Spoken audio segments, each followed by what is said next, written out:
یہ بات ذہن میں رکھیے گا کہ اللہ نے ہر دور میں انبیاء کے پاکیزہ وجود اور اولیاء صلحاء کے پاکیزہ وجود پیدا کیے، لوگوں کی ہدایت کے لیے، لوگوں کی رہنمائی کے لیے۔ ہر زمانے میں مختلف لوگ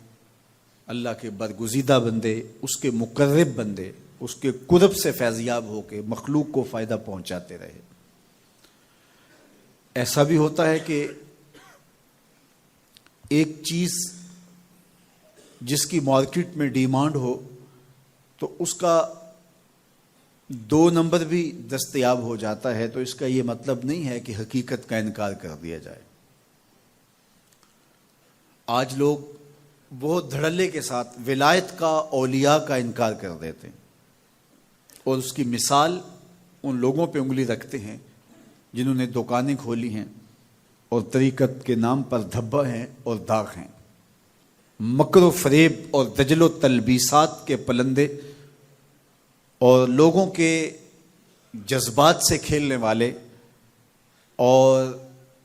لوگوں کے عقیدتوں کو سمیٹ کر کے اس کا دھندا کرنے والے لوگ اگرچہ موجود ہیں اور ہر دور میں موجود رہے ہیں، تو اس کا یہ مطلب نہیں ہے کہ حقیقت مفقود ہے۔ اگر کوئی جھوٹا مدعی نبوت ہو اور مختلف ادوار میں ہوئے بھی، تو کیا نبوت کی حقیقت کا انکار کر دیا جائے گا؟ تو جب جھوٹے مدعیان نبوت کی وجہ سے نبوت کی حقیقت کا انکار نہیں ہو سکتا، تو جھوٹے مدعیان ولایت کی وجہ سے ولایت کا بھی انکار نہیں ہو سکتا۔ لیکن چونکہ انبیاء علیہ السلام کا پاکیزہ وجود مختلف ادوار میں لوگوں کی ہدایت کا ذریعہ اور سرچشمہ اور سبب رہا، اور مختلف ادوار میں انبیاء علیہ السلام آتے رہے تا آنکہ میرے اور آپ کے آقا و مولا حضور ختم المرتبہ تشریف لائے۔ حضور کے بعد نبوت کا دروازہ بند کر دیا گیا، لیکن ولایت کا دروازہ بند نہیں ہوا تا آنکہ خاتم الاولیاء حضرت امام مہدی تشریف لائیں گے، اور ان کے بعد پھر جب کفر پھیلے گا اور پھر یہ دروازہ بند ہوگا۔ لیکن اولیاء مختلف ادوار میں موجود رہیں گے، اور اس کا امکان موجود ہے۔ تو جس چیز کا امکان موجود ہے تو بہت سارے لوگ مدعی ہیں، نبوت کا امکان ختم ہو گیا، اب حضور کے بعد کوئی نبی نہیں ہے، پھر بھی مدعی موجود ہیں، اور جس چیز کا امکان ہے بلکہ جس چیز کا وقوع ہے تو اس کے مدعی کیوں نہیں ہوں گے؟ تو یہ ایک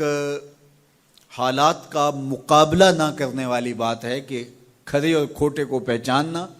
اچھے اور برے کی تمیز کرنا، اصل اور نقل کی شناخت کرنا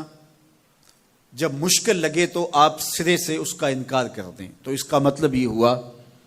کہ ہم اپنے لیے ان پاکیزہ لوگوں کی ضرورت محسوس نہیں کرتے،